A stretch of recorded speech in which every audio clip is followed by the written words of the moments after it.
Hello guys, this is Hustle and Fun coming to you with a dead microwave. Well, I woke up this morning and I noticed that the microwave is not working well.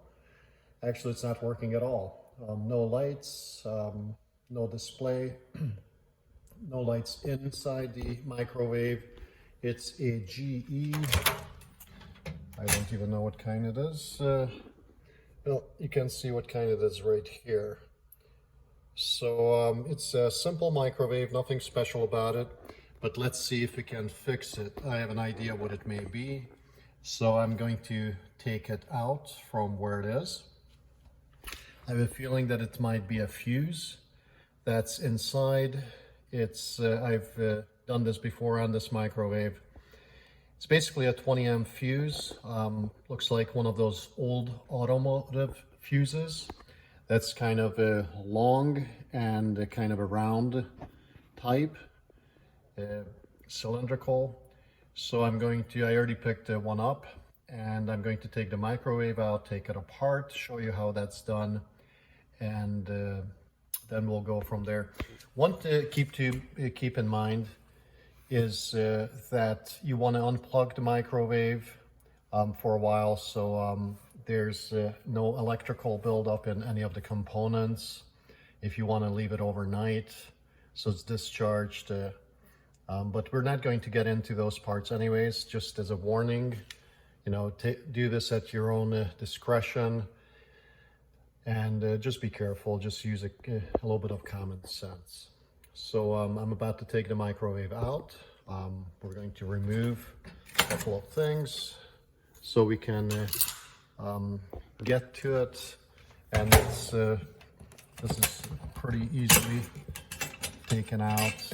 This top part can be removed right here, and then it just slides out. So let me do that, and as soon as I have it taken out, I will show you what's next. So on the back of the microwave, there are some screws. Here's 1, 2, 3, and another one at the bottom, 4.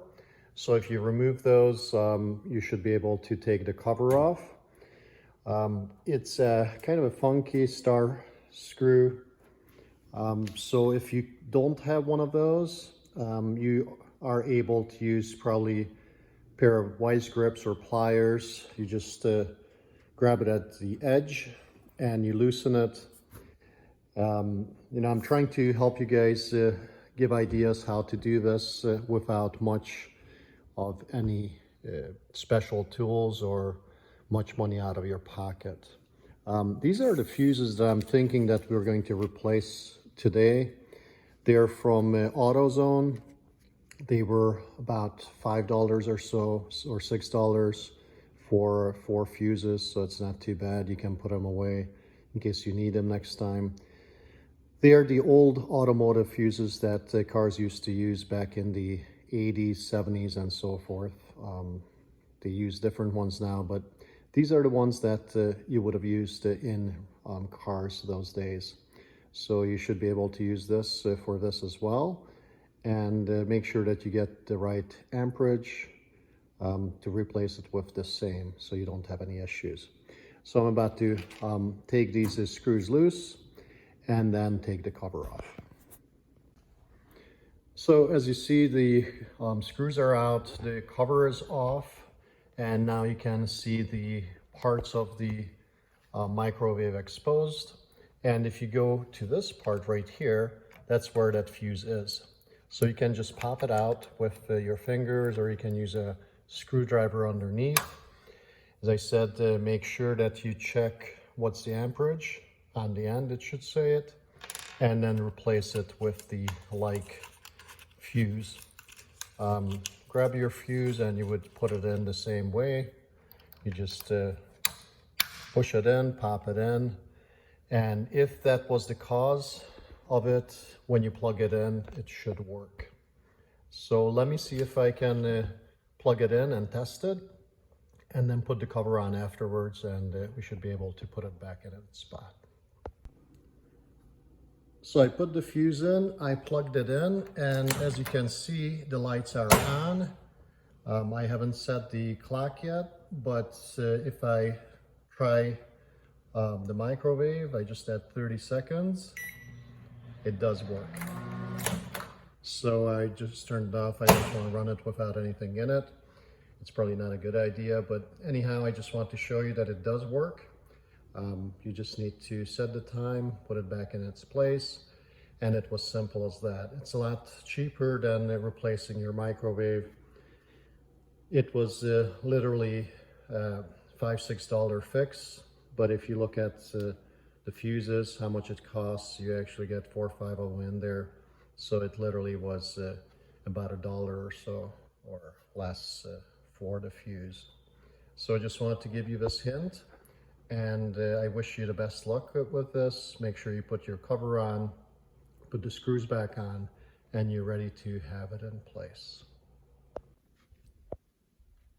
As you can see, the microwave is back in its place. That wasn't that tough to do. So this whole process didn't take long at all.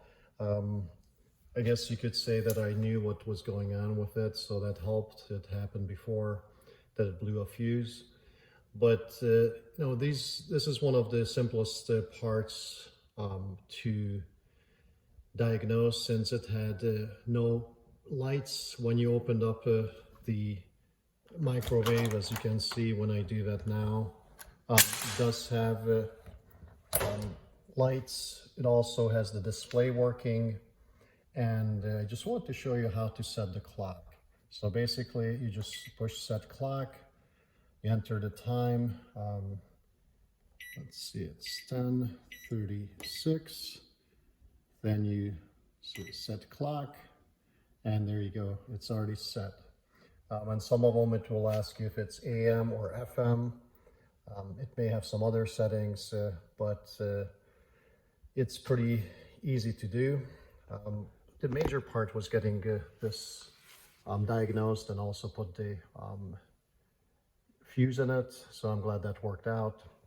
If you guys have any questions or comments, you're welcome to say those or write them. I'll try to answer them as soon as possible. So there's a lot of things you can fix around the house yourself. It's a lot cheaper. I may have a video on this. I have this fridge also that I fixed. They wanted about $1,600 for a new one. I just talked to someone else whose was about $2,400. The part itself was about $7. Locally, it would have been about $160, but on the net, it was only $7. So it's amazing what you can do on your own, as long as you can diagnose the problem and pinpoint where the issue is. So if you like what you see, give me a thumbs up, smash the like button, or subscribe, or all of the above. So I appreciate you guys looking at this, and hope to see you guys soon with the next one.